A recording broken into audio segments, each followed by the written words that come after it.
Good. Good job, Ben. Is anybody else out there mumbling that?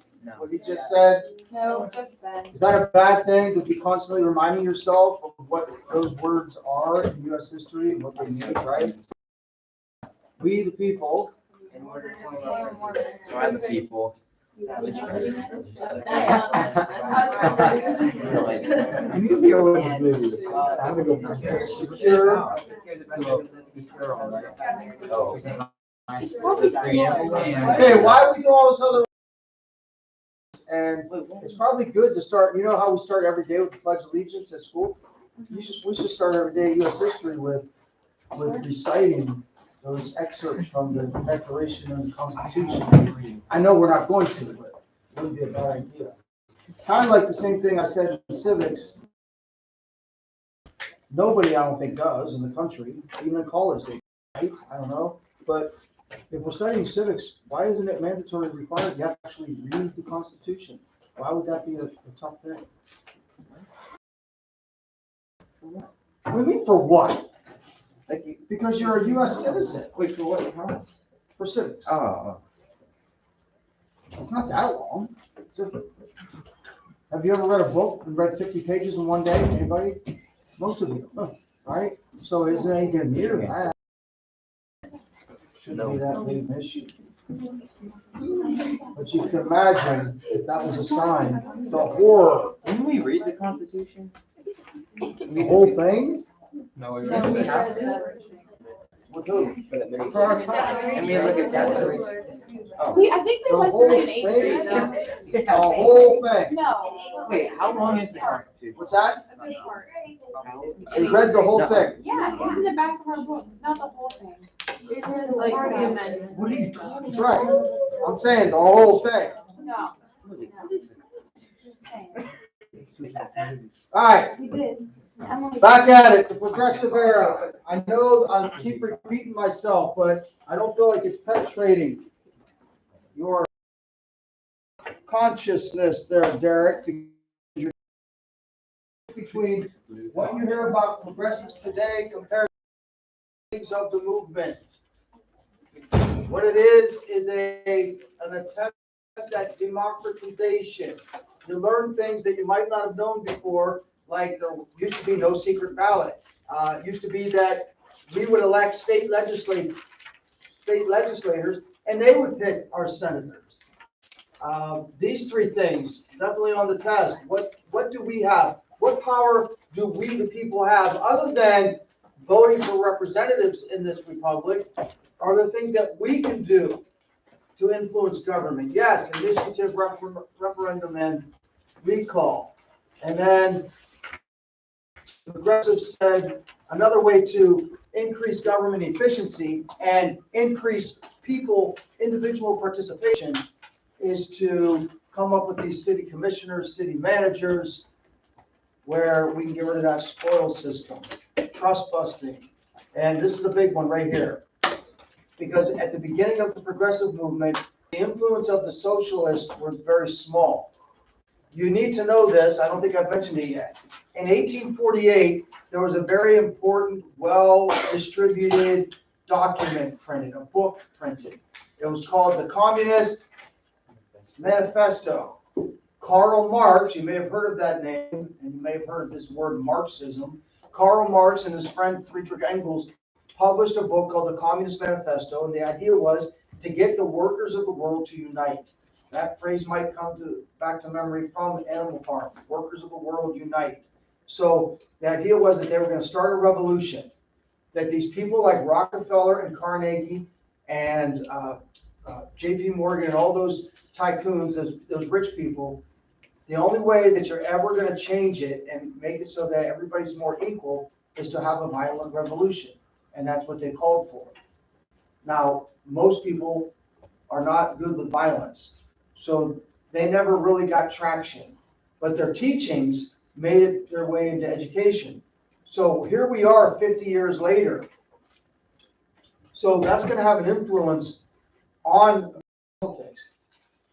Someone else's book became very popular in the middle of the 19th century, 1800s.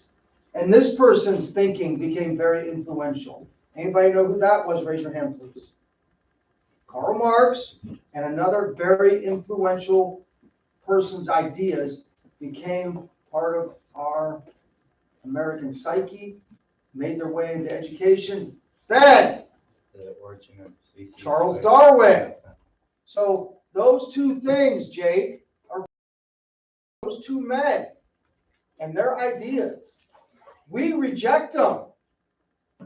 I feel confident saying that. We at Heartland Christian School, as a spokesperson in the social studies department of Heartland Christian, would say, we reject the ideas of Charles Darwin, and we reject the ideas of Karl Marx. But those are very influential teachings when it comes to what's happening in the progressive movement. Because now there are two generations of people learning about those kinds of theories. So the socialist influence, though, at the beginning wasn't very strong. Remember, this Eugene V. Debs kept running for president, would get a small percentage of the vote, so he did have an effect. He took votes away from both Republicans and Democrats. That's usually the effect they have. So in a very close election, the socialists play a prominent role because even though they only get 6%, where's that 6% coming from? Most likely either the Republican or the Democrat. I think I talked a lot yesterday about this idea about how much government control there should be. And we still struggle with that today. That brings us to, how did this affect the actual Constitution of the United States? It affected it because we have something called the Progressive Amendments. You remember the Civil War amendments? Amendments 13, 14, and 15 that gave former slaves the right to vote, gave them their citizenship, abolished slavery. Now we have the Progressive Amendments. And we'll have to learn why each one of these is called a Progressive Amendment. I've been doing a lot of talking lately and not as much note-taking because these things have to be talked about, discussed for you to totally understand what this whole movement is about. Why is the income tax considered a progressive amendment? And by the way, Jake, did you know that America existed for 140 years with a federal income tax? How did we do it? How could there have been a federal government? We went through the Civil War with no income tax. How did they do it? Anybody besides Jake or Jake? Anybody know? How did the government function? How did we have a president, an executive branch, a legislative branch, and a judicial branch? How did they all function and get jobs done and do things if there was no income tax?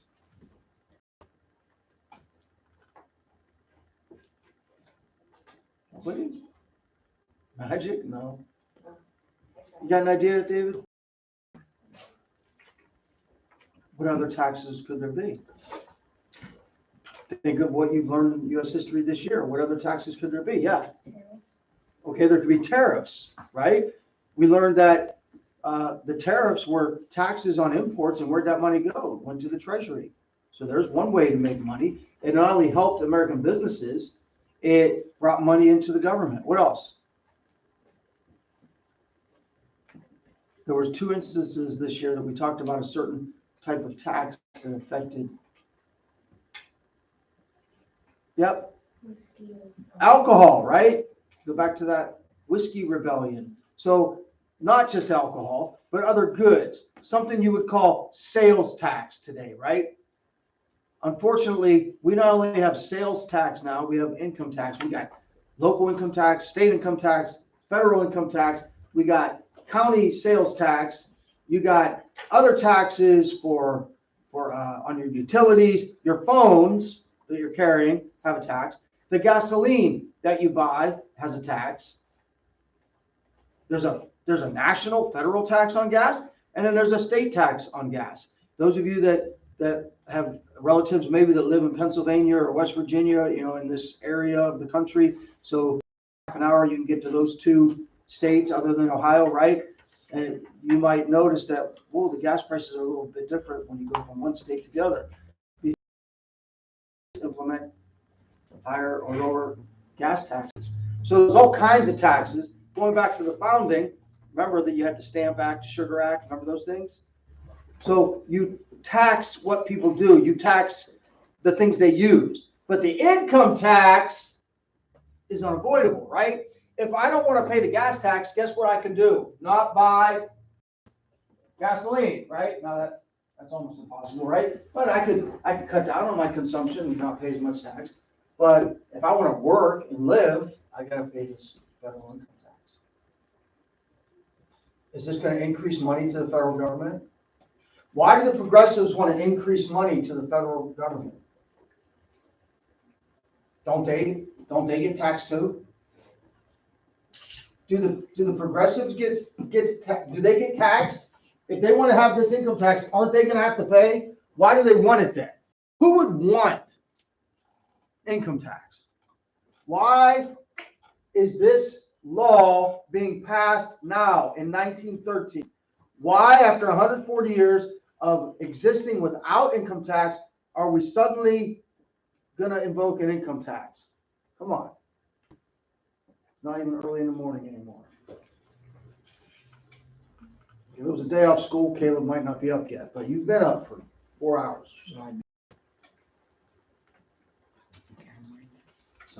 I bet there's a couple people in here on day off school that wouldn't be up yet. Anyway, I can see all the blushing faces. Why would they want income tax, Emily?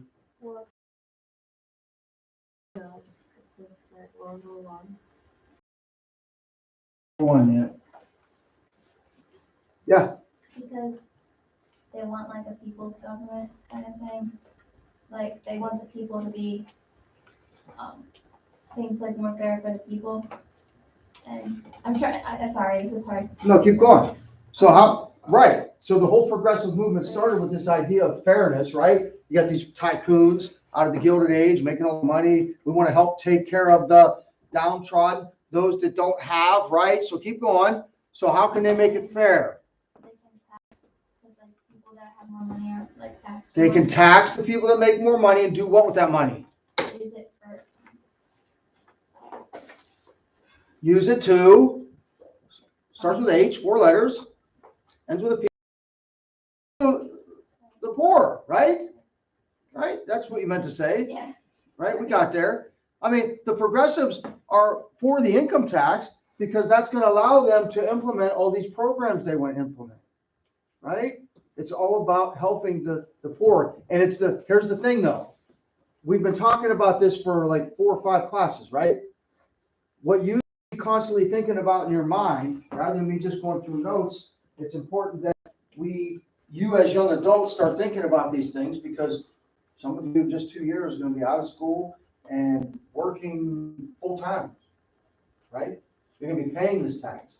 You need to know what's behind, what's the agenda, that sounds like a negative word, what's the reasoning behind the things that are out there in the world.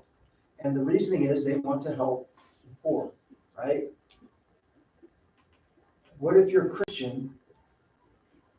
Do you support that? Are we called to help the poor? If you're a Christian, are the poor your responsibility?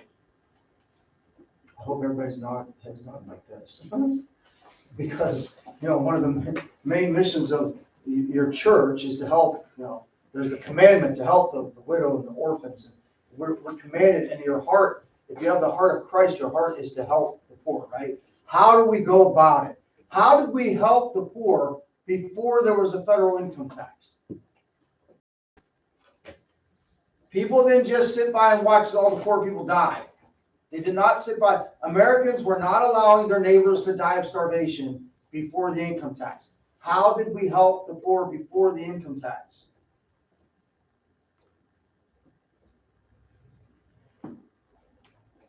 What's the income tax for? So the federal government has more money. To do what?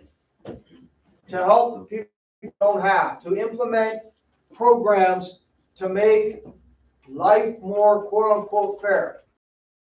How were the poor people being helped before the income tax? Everybody's afraid to answer. It's Mr. Franken's class. There should be no fear to answer anything. There's no stupid questions or dumb answers. There's nothing like that. What do you think?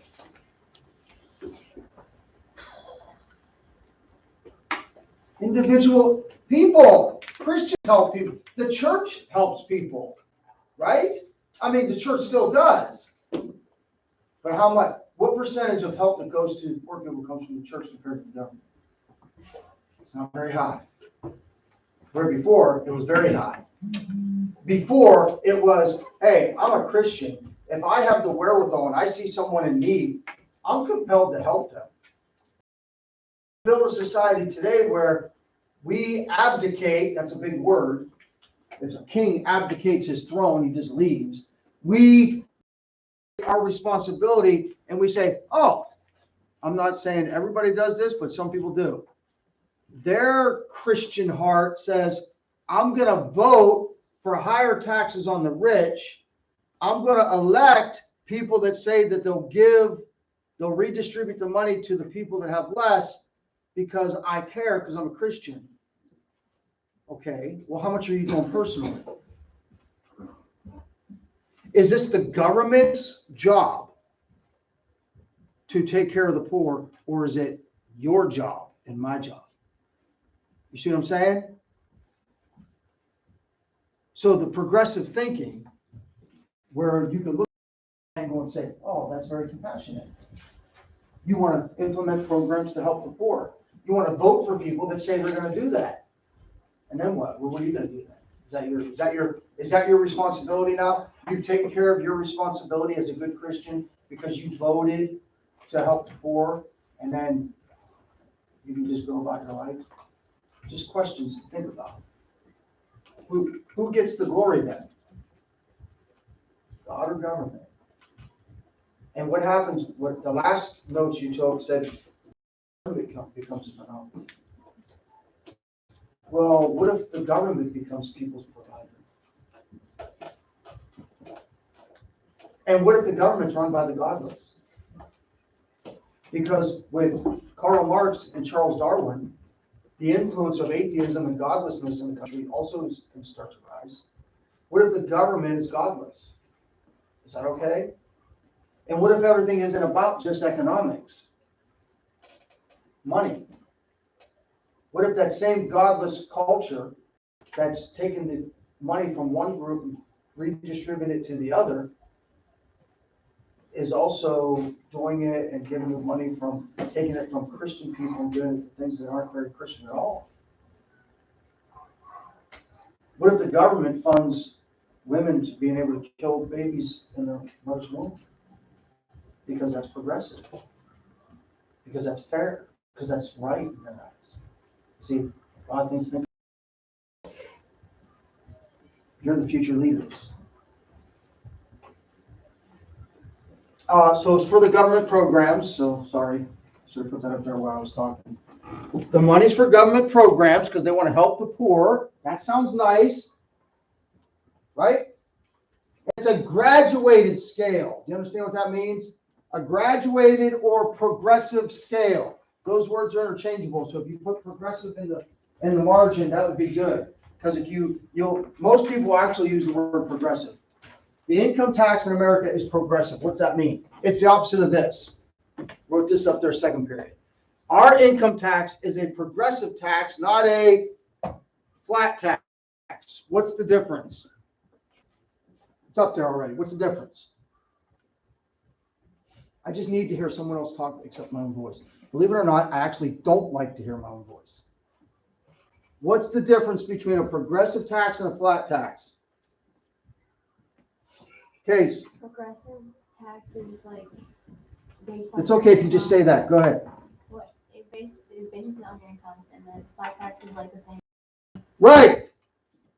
So the progressive graduated tax says the more money you make, the higher percentage of tax you should pay. To the progressive way of thinking, that's fair. Because if Ben makes $1 million a year and we tax him at 60%, who's the math student? How much money does he still have? $400,000. He's still got a lot of money. Trey only makes $10,000 a year. Sorry, Trey. So we're only gonna tax him at 1%. Oh, he's smiling now. But guess what? He's still only got $9,900. We taxed him at 60% of his money. We took over half his money away from him. Hey, still got 400,000. No big deal. No, that's okay. Isn't that fair? He still has $400,000. Trey's only got 1% tax. He's only got $9,900. Yeah. Yeah. You get it?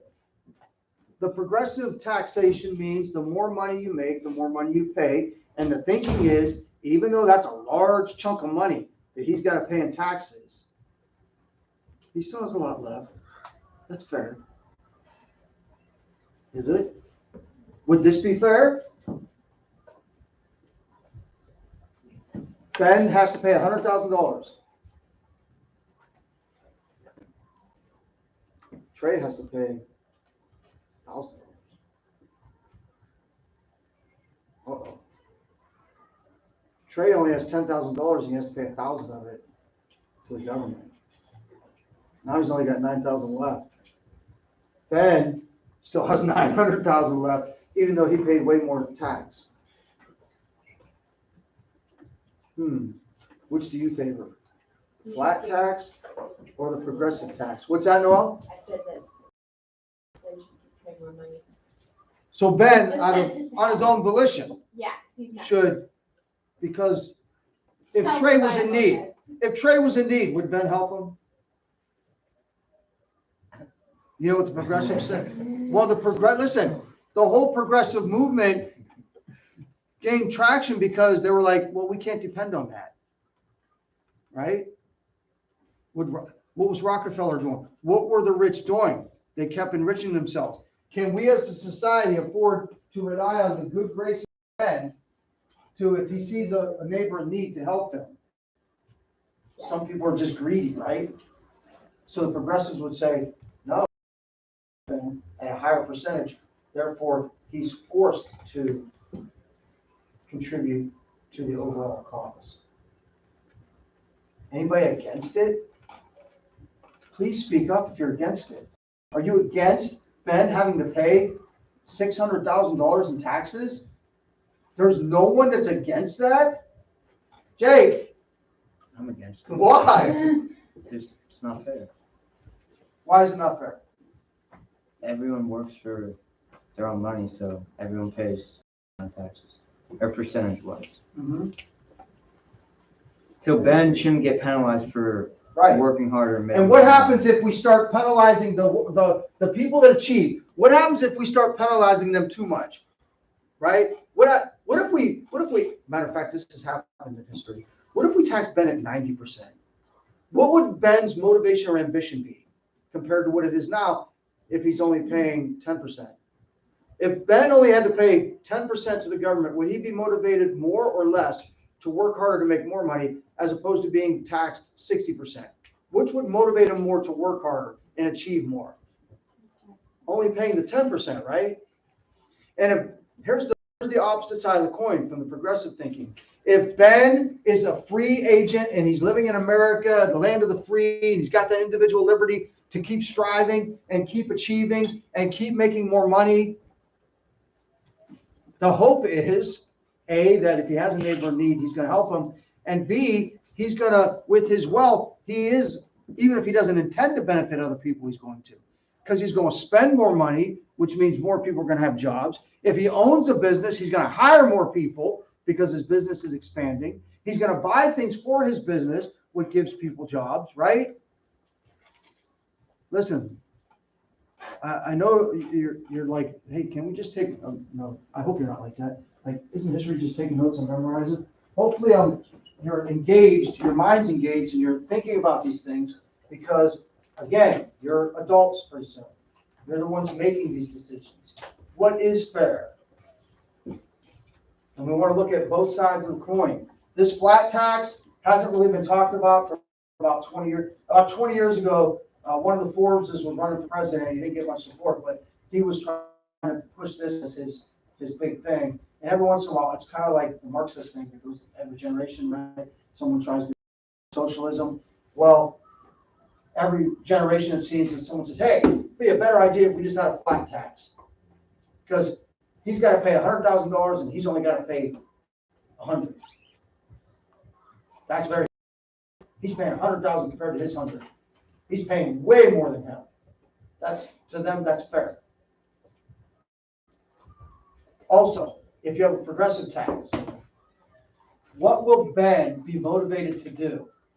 If Ben is faced with paying 60% of his income in taxes, what might he be motivated to do?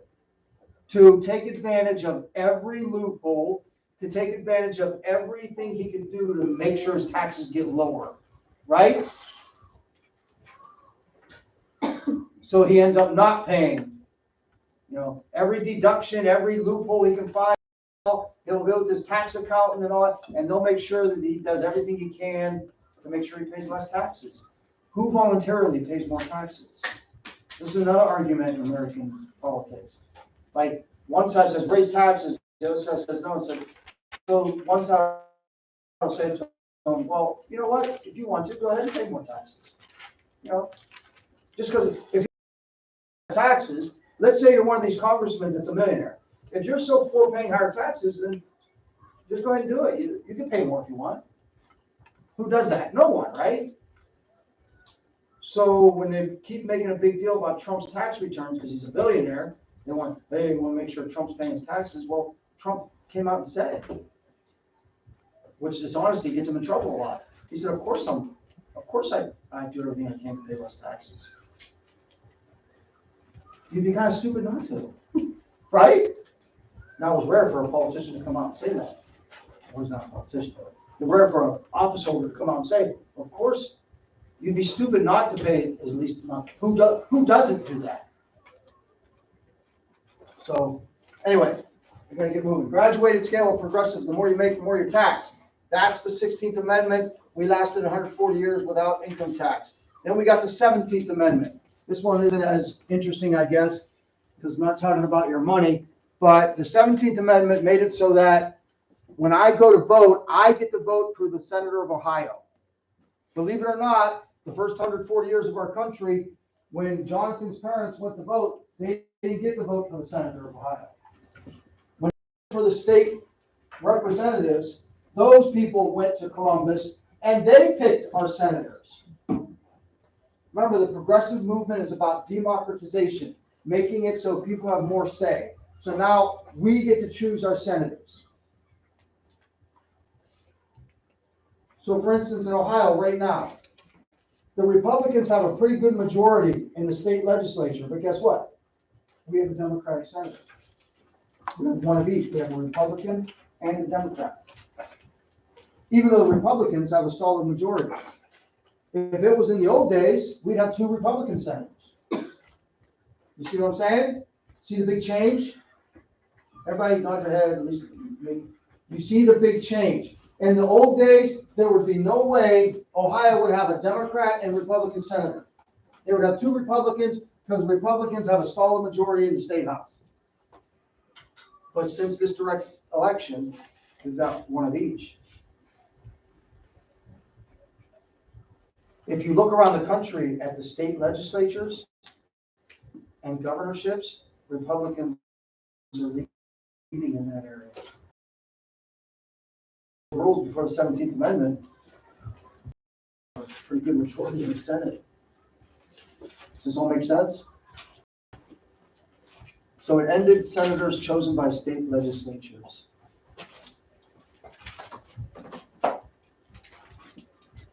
Then we get to the 18th Amendment. That one's more interesting. So you got your money, now you got alcohol.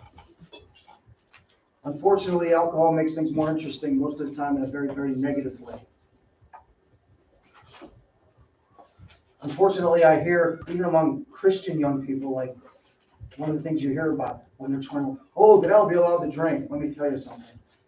That's not something to look, some status to look forward to. Because just as in the late 1800s and early 1900s, they recognized, and that's why prohibition came about, partly because of something called the Christian temperance movement, or the women's temperance movement, that they looked around at their culture and they said, look at all these families being, look at all the abuse going on in families. Look at all the families being destroyed by alcohol. And they said, don't we need to do something about this? Again, the progressive movement is about, don't we need to do something about this, right?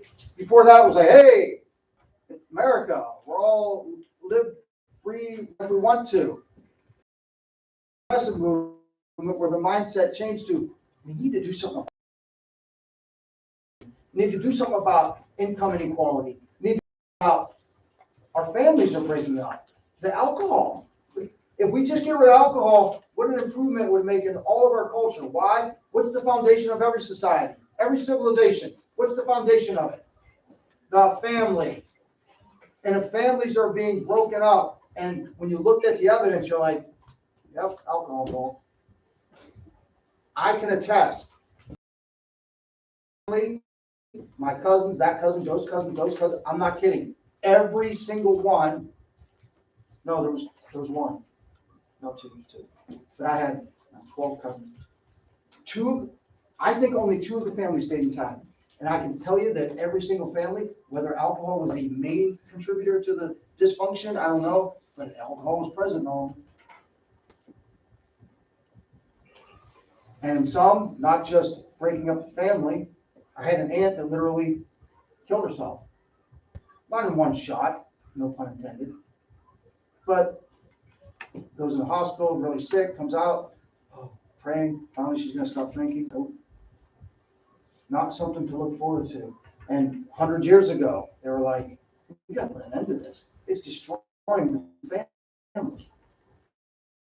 So they passed. Were all, obviously, this became a very popular thing because the amendment process is not easy.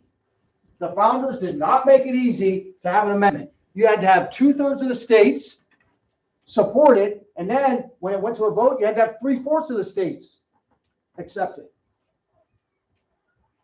So America was like, yeah, you're right. Too much alcohol. Now, here's the thing about prohibition. As Americans, it would never fly if they would have passed a law that said you're not allowed to drink alcohol. So what was prohibition? What did they prohibit? They couldn't prohibit. This is kind of ironic in the times that we're living. They knew back then that in America, you can't make a law that tell people, almost choking saying it, what you can put in your body or not. Is anybody picking up what I'm saying? They knew in America, you can't make a law to dictate what. Notice they don't use the word dictate, they use the M word. What's the word? Mandate. See, because they can't make a law, right? And if you've ever heard the officials in government speak, I can show you videos of all of them one by one saying, well, we don't have the power to, they don't have the power to tell you what you can put in your body or not, right?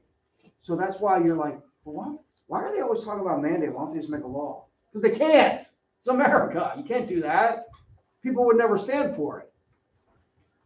People would not have stood for saying, you are not allowed to drink alcohol. That would never pass. So what they did was they used the constitutional, there's a clause in the first section 1 of the legislative commerce clause that said the Congress does have the power to regulate trade. Trade between states and trade between America and other countries. So what we'll do is we'll prohibit selling, trading alcohol. We'll prohibit transporting it. We'll prohibit distributing it. We'll prohibit making it. Notice that they didn't prohibit consuming it because they couldn't. But to end the abuse, they thought, okay, now what's that going to do? What did you learn in the Roaring '20s? All that did was made people go underground or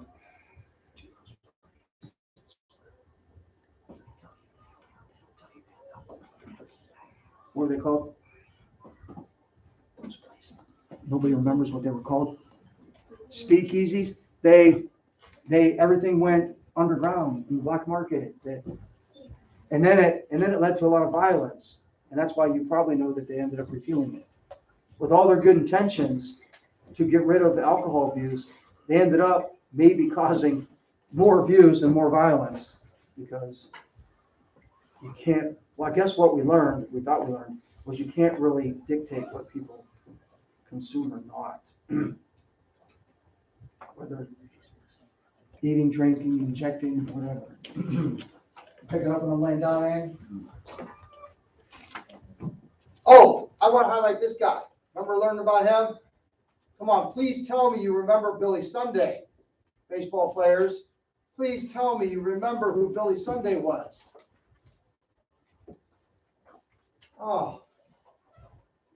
He wasn't a bench warmer. He was actually a solid Major League Baseball player. And God called him into ministry. And he walked from what was my dream when I was a kid, and probably some people today, their dream, like, wouldn't it be the greatest thing if I was a Major League Baseball player? He got there and he walked away from it. God called him into ministry. And he became a very, very popular minister in the Chicago area.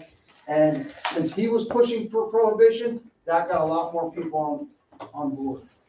And tomorrow we'll start with ladies, finally, 140 years later,